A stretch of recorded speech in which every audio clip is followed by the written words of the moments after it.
தூங்குனார் அண்ணன் சீமான்? இல்லை, அண்ணன் 3 மணி வரைக்கும் முடிச்சிட்டு இருப்பாரு. ஏன்னா அடுத்த நாள் என்ன மீட்டிங்கில் என்ன பேசணும், அந்த காணொலிகள் தேவை, அந்த காணொலியை பார்த்துட்டு அதில் உள்ள இப்போ அதை கரெக்ஷன் பண்ணி அவர் சராசரி அவர் தூங்குவது 3-3:30 ஆகிடும். திருப்பி கிளம்புற 8 மணிக்கு ஏஞ்சி திருப்பி நான் போயிட்டே இருக்கலாம். அதாவது ஒரு சராசரியான ஒரு மனிதன் இந்த மாதிரியான ஒரு பயணத்தை மேற்கொள்ள முடியாது. ஒரு அரசியல்வாதிகள் மேற்கொள்ள முடியாது. ஒரு மாற்றத்துக்கான ஆளை மட்டும் தான் மேற்கொள்ள முடியும். ஏன்னா அரசியல்வாதிகள் வந்து பேசிட்டேப்பா போதும் பாருங்க மாதிரி தான் இருக்கும். அதாவது அவர் நினைச்சதா ரோட் ஷோ மட்டும் போயிட்டு வணக்கம்னு சொல்லிட்டு போயிருக்கலாம், ஒன்றும் பிரச்சனை இல்லை. எங்கேயும் பேச வேண்டிய கை காமிச்சிட்டு போயிருக்கலாம், நின்றுக்கலாம், இல்லை 4 வார்த்தை பேசியிருக்கலாம்னா ஒரு இடத்துலையும் அரசியலை பேசினார். அங்கே இருந்து எல்லாமே சாதாரண மக்கள், அந்த கட்சிக்காரங்க கம்மி தான், பொதுமக்கள் அதிகமாக வந்து பொதுமக்கள் தான் அதிகம். எல்லா கட்சிக்காரங்களை கூப்பிடல, கட்சிக்காரங்க வேலை தேர்தலில் பார்த்துட்டு இருக்காங்க.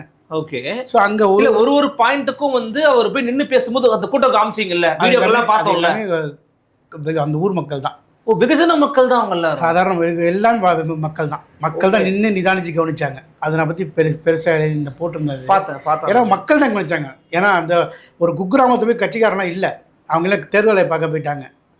அங்கே பாயிண்ட் போட்டு ரெடி பண்ணுறது தான் வேலையாக இருந்துச்சு. ஒரு கட்சிக்காரர் இந்த இடத்துல பேச போகிறாரு தான், ஆனால் யாரும் கட்சிக்காரங்க இல்லை, அங்கே இருந்த எல்லாமே மக்கள் தான்.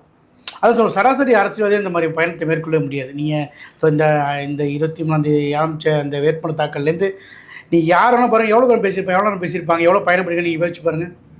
மொத்த தலைவர்கள் அதில் எல்லாமே கால்குலேட் பண்ணி படத்தில் திரு சீமான் அவர்கள் தான் ஃப்ரண்ட்டில் நிற்கிறாங்க. அவர் தான் எடப்பாடி பழனிசாமி ஒரே ஒரு மனிதன் தான் 210 தொகுதிக்கான வேட்பாளருக்கும் பேசினார். ஆமாம், ஸ்டாரோ இல்லை 234 தொகுதிக்கும் பேசிட்டு தனக்கும் அவர் தான் பேசிக்கிட்டு.